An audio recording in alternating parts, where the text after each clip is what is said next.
thlawhna ton za chuanga rit thlo tir thei tu tuial thei hi kum za chuang liam ta a khawnvar chit en na an man thin nen hian ai nang deuh ti hi i hria em he substance hi engdang ni lovin mizotena khawnvartui kan ti mai kerosene chi khat ani heti lai hian tuial thei chak sok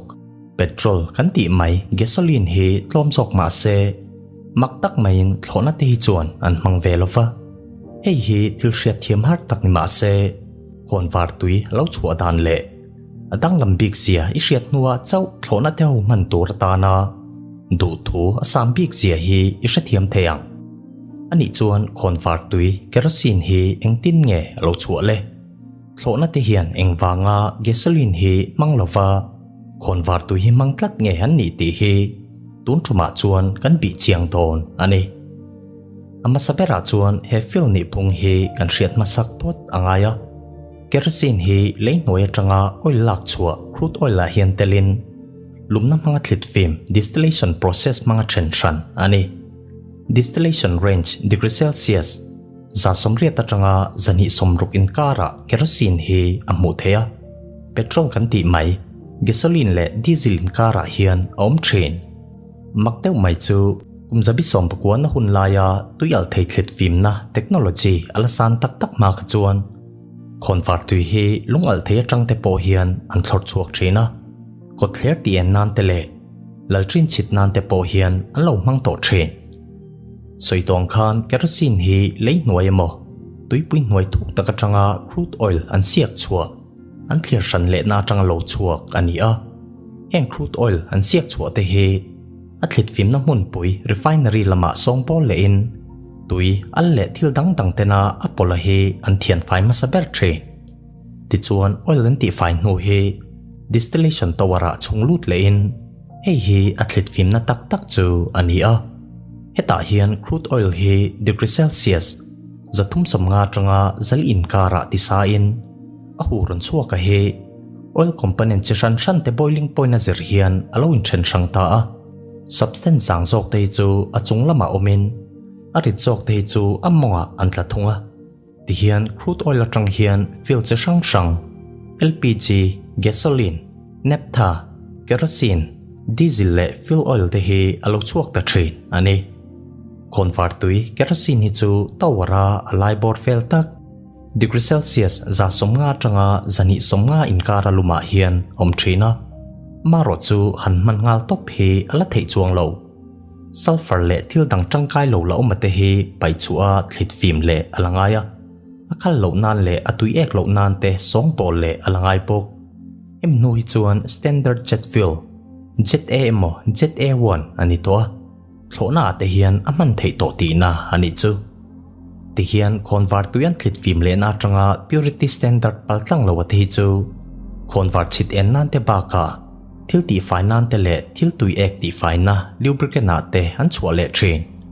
kan la hriat lo takin crude oil barrel khat hian liter za som nga pakwa vel adonga za som 10% vel chau he kerosene a chuak thei abak song hi chu petrol diesel LPG le product chi sang sang entirnan khong siam na atana an man chi bitumena te hian a chuak bok petrol po hi crude oil thlit vi matang lo chuak ve tho tuial thei chak tak ani chung si hian engwanga thlawhna te hian khawnvartui hi mangtlat nge an ni kan ti mai thei pakhatna chuan petrol kan ti mai gasoline hi chu adang lam zung zung thei thlawhna thlo san zong le atanga kilometer som chuanga sanga hi chuan borok pressure hi aniam to in petrol ang te chu huwa akal ral zung zung theya atui ril then khat hi gas a changin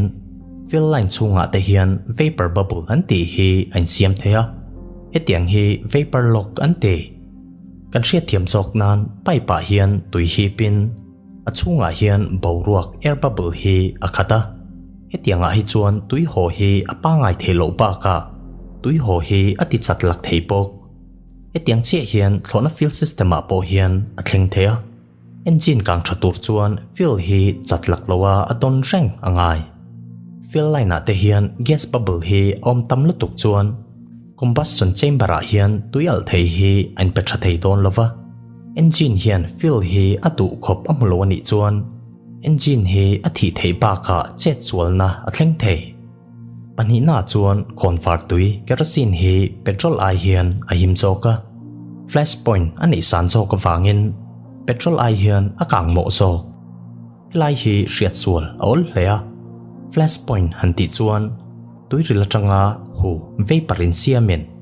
mei cmo mei track an ton fuwa akan theina por temperature soizok na ani chu hriathiam ol samjok nan tuinawa hian petrol hi chungkhat tala abun naya mei ti track sau chuan ain man khai ngal ani mai hei hi a chan chu flashpoint niam te 0 noilam -43 degree thleng ani wang ani a khawvot takara po petrol hi chu huwa changin akang ol sam hle ti na ani chu khawnvartui kerosene ve thung hi chu flashpoint sang tak nen degree celsius somthum pariat atanga somsari inkar vel dai ani a hei wang hian huwa achang harin petrol ai hian mei hi aman chaklo dai zo khawnvartui atanga huron in siam tur hi chuan hun rei ve deuh tak ti sat angaya petrol nen hi chuan ai nang lo hle thlawhna lian tak tak te hian fuel hi liter nuai khat singriat zeta tamte an dong thea flight thui tak entirnan Tokyo atanga New York thlok te hian fuel hi tonza set an mangral thei bok a thlo chuwa tran tira thlawhna ri zong mun thuma thena mun khat deuh tho hi chu tuial thei hian lua chang anei thei bok thlawhna fuel hi petrol te ang thowa kang ol sam chu ni se thlawhna kang le puak ang chi te hi a thleng reng reng dona khawnvartui hi chu adang lam ve zung zung lo wang hian thlawhna han thun le man te hi a him ta bik em ani har sanna dang le chu van sang lam temperature niam lutuk hi ani poka van sang a hi chuan thlawhna pon lam vo zong hi -40 atanga -60 degree celsius te akai thei atui al thei pai hi khal thei se chuan pipeline te hi I'm block thei dona engine lama han kho lu ngai na om don lo hei wang tak hian jet fuel hi chu a san pa liao liao song bol ani a 0 noilam -47 degree celsius avota po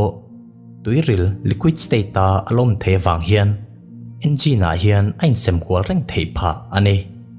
kan hriat tur chu thlawhna man chi khawnvartui hi chu khawnvartui pa ngai ang he ani chia lova van sanga po man thei tur song bol ni in huwa hian achang ve mai lo hei hian kang mei chuak thei laka atim zualin metar sing chuanga sang boruak vo takara po har satna lovin a man vek thei ani hei chau hi khawnvartui poimo na alanilova bitlem te chavina an hriat chu jet fuel kerosene hi akan ma hian engine ti dai tu atan te hian an lamang le zel jet engine chunga hian abik takin combustion chamber le turbine te pe chu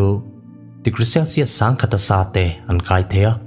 ti dayan ni lo chuan helai bora part thren kha tho hi overheat thei hei wang hian fuel hi combustion chamber a alu main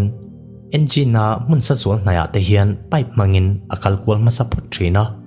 hemi fuel kalkwal hian engine sa hi lo hip dain